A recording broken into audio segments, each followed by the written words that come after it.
Lorsque j'ai rencontré Laurent, il m'a parlé de sa première vague de surf écologique. Je me suis dit, là, on a quelque chose à faire ensemble, puisque qui dit vague de surf écologique dit forcément une petite consommation d'énergie, puisqu'il m'avait bien expliqué qu'elle consommait peu d'énergie, qu'elle était très bien intégrée dans l'environnement. Néanmoins, il faut toujours un petit peu d'énergie pour la faire fonctionner.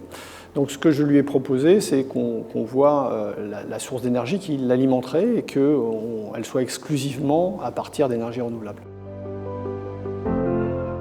Ce qui m'a intéressé avec le projet de Kaina, c'est à la fois la question qui est posée, c'est-à-dire la place du sport dans la vie, mais aussi les réponses, l'adaptation des réponses environnementales, l'adaptation de la communauté sociale qui peut venir s'adjoindre, se greffer sur ce type de projet. Toute l'ambition affichée, c'est de pouvoir faire ce lien étroit entre respect environnemental, développement, accueil.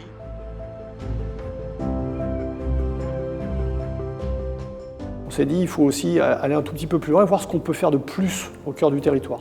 Donc nous, on avait un peu l'habitude de travailler sur les sites dégradés, ce qu'on appelle les sites dégradés, des anciens plans d'eau, c'est-à-dire que des carrières qui ont eu une première vie. Et l'idée, c'est de donner une deuxième vie à une carrière. Souvent, elle a été inondée. Et nous, l'idée qu'on avait eue, c'était de produire de l'énergie solaire à partir de solaire flottant. Donc on met des panneaux solaires sur des flotteurs. Et puis finalement, d'un espace qui était non utilisé, on en fait un espace de production d'énergie. Donc c'est absolument génial pour le territoire.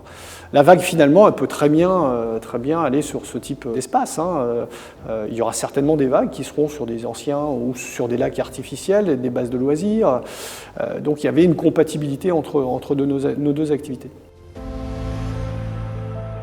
Alors, cette vague est une sorte de porte d'entrée.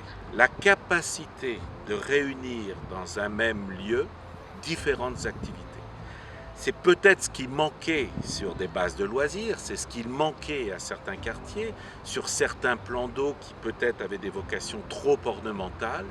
C'est comment faire que cet outil, cette sorte de cheval de Troie marin, arrive finalement à créer un sens et donne envie d'aller beaucoup plus loin. C'est avant tout voulu comme un lieu partageable, visionnable, transformable, et qu'il y a une évolution du lieu qui peut s'opérer de saison en saison.